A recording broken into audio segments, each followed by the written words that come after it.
Last night at about 10:51, the city of Coweta experienced what we believe to be a tornado. It hasn't been confirmed by the National Weather Service yet, which started down by the Arkansas River and came up through Coweta on the southwest or southeast portion of the city. This morning we were able to go out and do damage assessment. We were able to identify at least 3 houses that were damaged, school, an apartment complex, and a Coweta Manor, which is a senior citizens living area.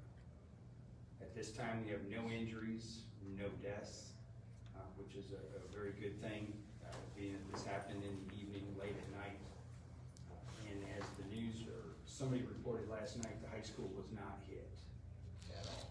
So, one thing that we do want to pass on to make sure that our citizens know is that we want them to be careful with any roofers that are coming into town right now. If an out-of-town roofer or somebody comes up to your residence and they ask you to give them money up front in order to provide you services, that's not how roofers do the job. So please do not start giving money away to people that come into this area. Is there any questions at this time? What's the power situation like? Do you guys have power restored back, or are there still some homes without? There are still homes without right now. I believe PSO is still working on there's poles that are down along 51B.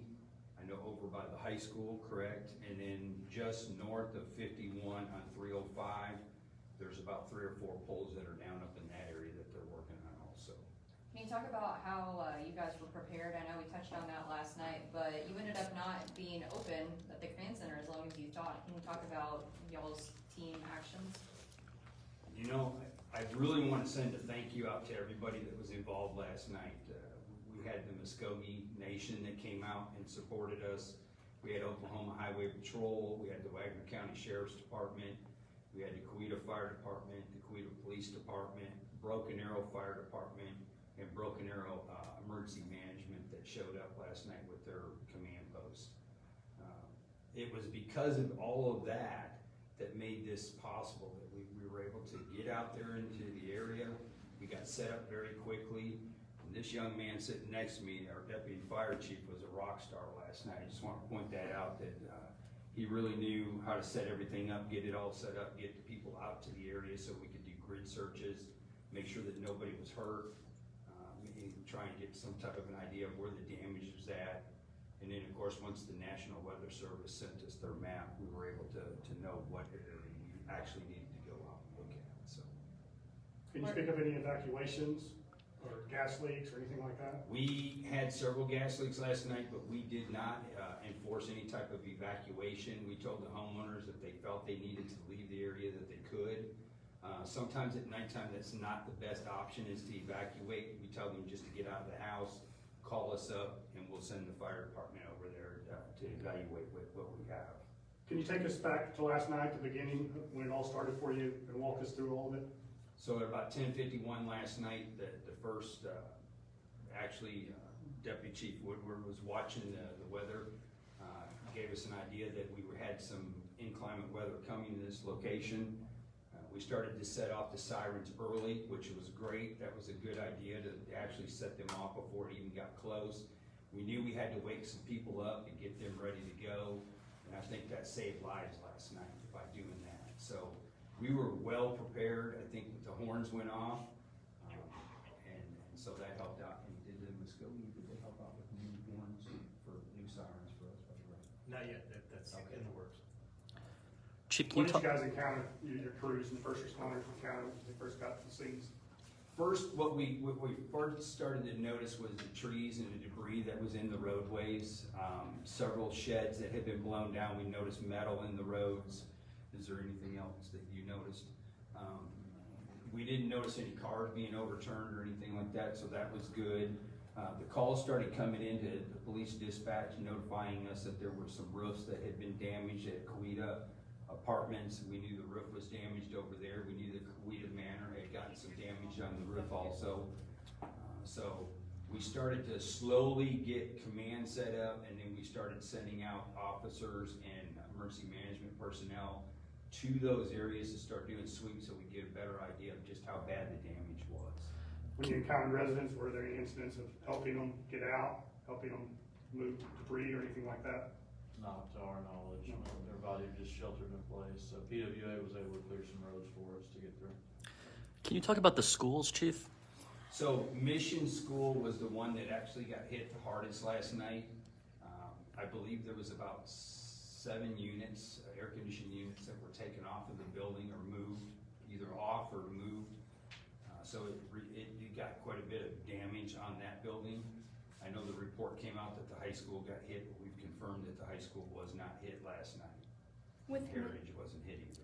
With Mission, is there any damage that's inside? Because we saw this morning, they were bringing the boards over and putting them on the roof, so is there damage inside the school? I can only suspect that there's gonna be damage inside because once you take the air conditioning off, it's just an open hole, and it was raining pretty hard most of the night last night. So I suspect, since Mr. Holmes isn't here, he can't answer that question, so I can't really tell you. I haven't been inside yet. Now that the sun's come up, you've been able to really get a good look at what you guys are dealing with. What are your next steps for the next, day, 2 days, 3 days? So last night, this operation was actually a fire operation. We just were there to support them. This morning, we took over command, and what we're gonna do is provide security for the area. We actually had the area blocked off until about 6 a.m. this morning with police officers. And then we're gonna have extra patrols tonight just to make sure that nobody goes down there and starts looting or taking property that doesn't belong to them. How does this compare to previous, storm damage over the years, this storm specifically? So a couple years ago, we had a downburst come through Coweta, and that was pretty bad. And so this one, to be honest with you, isn't as bad as what that one was. We had a lot of trees and wires, and it was a real bad day for us. And that one lasted almost 2 days before we were actually regaining power and get operations back up. PSO did an outstanding job responding to this today. I really think they're gonna have power up by the end of the day. I can't say that they will, but they're doing a great job out there. They really are, so I really appreciate what they're doing for us. You've seen worse for sure. Oh, yeah. So was it, there was some reports that were some people trapped in cars on Highway 51, minor injuries, did that ever come across your desk? So that came in through dispatch, and we did send an EMS unit out there, but we were never able to locate anybody out there. We do know that there was a home on the northeast side of 305 and 51, that there was an individual out there that was calling for help. We do know about that one. Was that the one that you never ended up finding? No, the car we never found. The car was there, and PD was actually with them. Okay. And then, when we got the ambulance there from a house fire, they were, Yeah, we had, 2 house fires last night? one confirmed and then one not real. So it kind of took away from what we were trying to do, obviously.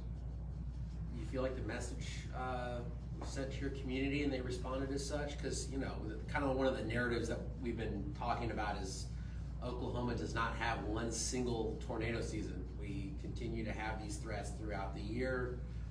Were people prepared? Were people caught off guard? No, I don't think they were caught off guard, to be honest with you. I think the city did a great job setting up the storm sirens. I think Deputy Chief Woodward did a great job setting them off in time to start waking people up, and we kept doing it like every 5 minutes. We just kept hitting the sirens over and over and over to make sure they understood that this was serious. Because of all that, I really think we got lucky last night, and then once command post got up and running, I think it went very smoothly last night. Yeah, you're gonna have some hiccups along the way, but I think it went smooth, and we had teams out into the field very, very quickly. And between all that, I think we saved lives last night and property. And you said no injuries that you know of, right? Not that no. We didn't treat anyone for anything. Deputy Chief, of the 5, 6 people we talked to, they talked about the storms going off, the alarms going off early.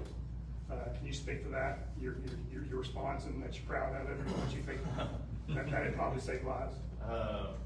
So, I don't know about being proud of it, but it was just what we were trained to do. The state puts, myself and then the fire chief, we go through some emergency management training. As soon as the tornado warning hit our area, we started triggering them while the storm was still over Leonard by the rate of how fast the storm was moving. I don't think it was anything other than what was expected of the job as far as that, and all the sirens worked as they should. Everything went like it should on that part. In your response, everything went according to plan, Well, as much as you can plan for such events? yes, sir. So, we plan, we train on how to work on houses.